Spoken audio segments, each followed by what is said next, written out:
You're listening to a podcast from BBC Radio 4 with me, Sunil Khilnani.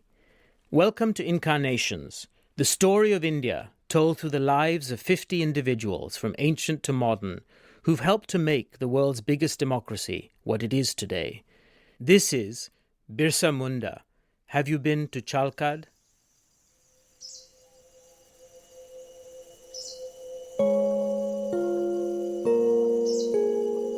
Who owns India?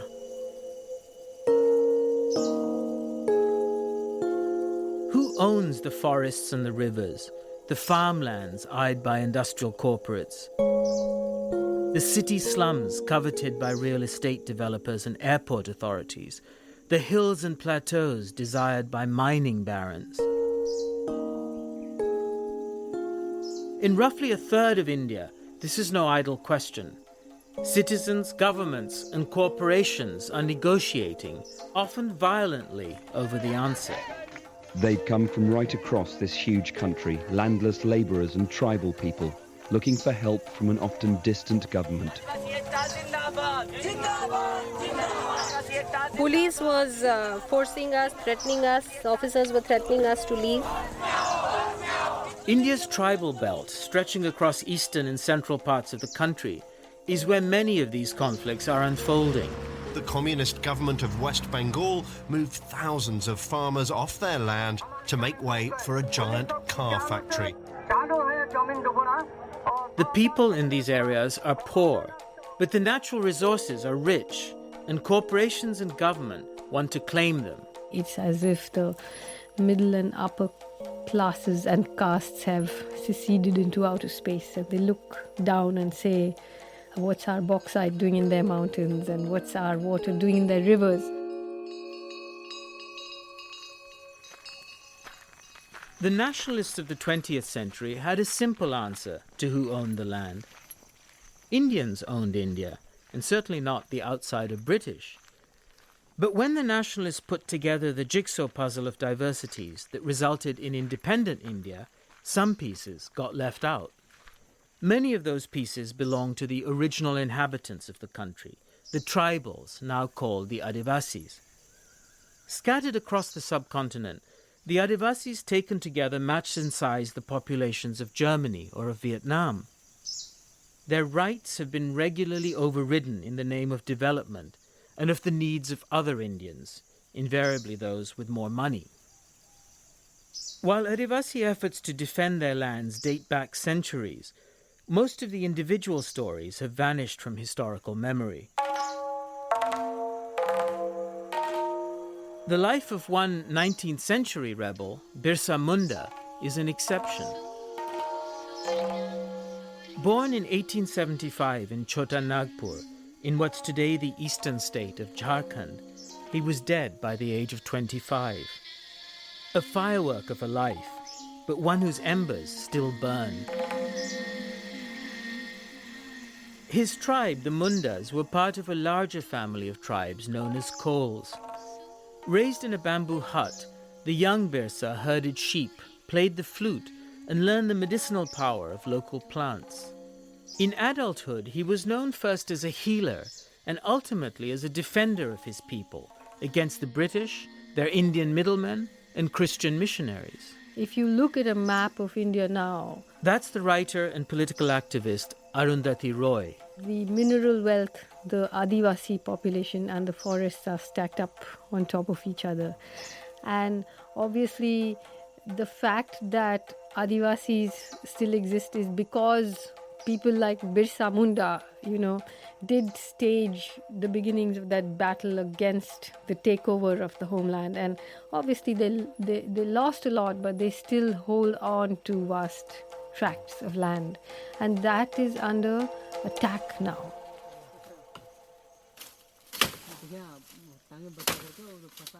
This is the world Birsa Munda, a Kol, was born to.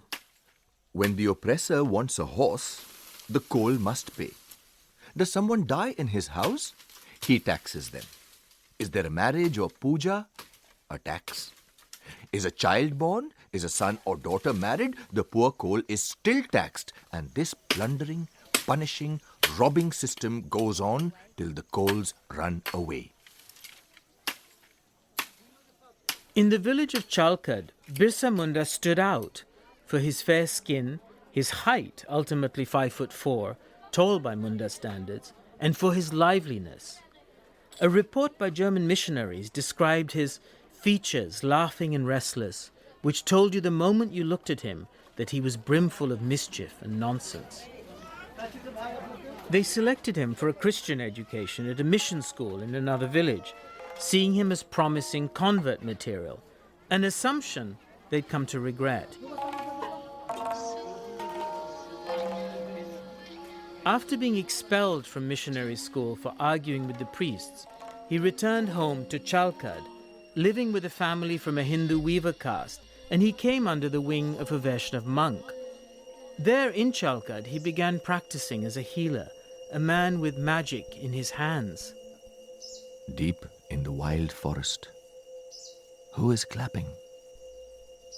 Deep in the wild forest, Birsa is clapping. Birsa claps. Bears, wild buffaloes, deer, elephants and horses understand. But not men.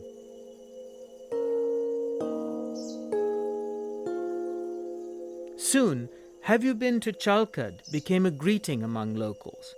And this wasn't a sign just of Birsa's charismatic powers, but of the severity of the health needs that he was being called on to heal. The years 1896 and 97 were years of drought and famine across north and central India. Hundreds of thousands of people died of starvation, and many, many more of the epidemics that followed. Some said Birsa had predicted the famine. Some said he could turn bullets into water. Before long, his followers began to see the young man not just as a healer, but as a prophet. Spirituality was absolutely central, as it is today, for Adivasis then. Alpa Shah is an anthropologist who's worked among the Adivasi communities in Jharkhand. I think that religion was not necessarily as we see it now. Religion, economics, politics were all part and parcel of the same forces that drove humanity. So what we see in Birsa Munda is that he was on the one hand probably mobilizing for what we would see as political causes, but on the other hand, spirituality was a huge part of how he operated. What he'd be remembered for, though, was not his religious notions or his distrust of Christian missionaries. He'd be remembered for his struggle against the British. By the early 1800s, the East India Company had seized pretty much 2/3 of India, and they weren't done yet. Over the course of the 19th century, they swallowed up the remnants of princely India. And Birsa Munda's own region, Chota Nagpur, would soon be taken by a series of laws, the Forest Acts, so that tribes could no longer freely graze their sheep or cattle, forage, or collect firewood in their own forests. Meanwhile, the British encouraged Indian outsiders, Dikus, the Coles called them, to settle on the edges of the forests, and assigned to them rights to land that Coles considered common property. By his late teens, Birsa was part of a growing agitation against British, Dikus, and even missionaries. His reputation as a miracle-working prophet was growing. In 1895, he declared that a fire from heaven would destroy the outsiders. All Mundas who did not gather round him would perish. So crowds of people picked up their homemade weapons and started climbing towards his hilltop camp. On this hill where 6,000 people gathered, which the colonial government thought was a gathering against them, actually it seems that people had gathered because, they were waiting that everybody who wasn't gathered on that hill was going to die if they weren't there. The British arrested him, but his 2 years in prison only enhanced Birsa's popular mystique. In 1899, he did exactly what the British had feared. He led his people to rebellion. Mundas, armed with bows and arrows, axes and slingshots, attacked missionaries, the British, and their Diku middlemen, setting fire to property and killing police. The uprising, known as the Ulgulan, or Great Tumult, didn't last long. Colonial firepower crushed a people who had believed their leader's prophecy that British bullets would turn to water. Birsa was captured again, and he would die in his jail cell, possibly of cholera, the following year. But in his afterlife, official India appropriated him. Birsa Munda's name now adorns the airport and the central jail in Ranchi, the capital of Jharkhand state. His portrait even hangs in the Indian Parliament, a portrait based, weirdly enough, on a colonial prison mugshot, handcuffs edited out, of course. Official recognition, however, doesn't mean that what he stood for is now respected by the modern Indian state or by corporations. The battle is still very much on. There are 9 million tribals or Adivasis in rural Maharashtra, and here in the Karjat area, the Adivasis are known for a Birsa Munda-like will to fight. 6 years back, they joined with local farmers to stop Mukesh Ambani's Reliance company from acquiring 20,000 acres of land. It became something of a David and Goliath story that inspired community organizers countrywide. What Reliance couldn't do is being achieved by local agents, who are acquiring land from the local Adivasis known as Katkaris and selling it on to developers, catering to the newly prosperous urban professionals from the cities. Relax in natural waterfalls flowing from inside the project, says the ad for a large luxury complex here in Karjat called Elegant. Indulge in farming activities. It's striking from the perspective of the Karjat Adivasi to consider agriculture as an indulgence. In Tamna, they have to travel further and further to find the wood they need. Sitting outside her house, Sita Pawar tells me about the importance of the forest for village families as a source of fuel, of food, and of building materials.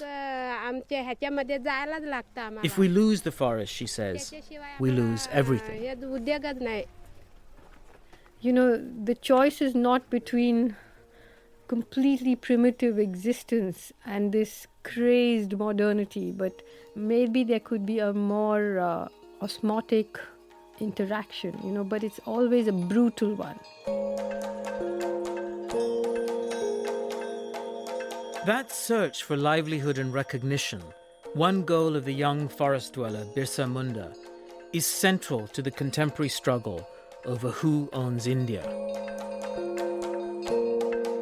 The 25 lives I've talked about in this series embody many of the strands that would become woven into the modern idea of India. And in the next 25 incarnations of Indian lives, which take us through the independence movement, partition, and entrepreneurial ambition into the 21st century, I'll be looking at how that struggle continues. I do think that we might need to understand that the people who we think are relics of the past may be the guides to the future. Thank you for listening to Incarnations, a BBC Radio 4 podcast presented by me, Sunil Khilnani. To find out more about the series, go to bbc.co.uk/Radio 4.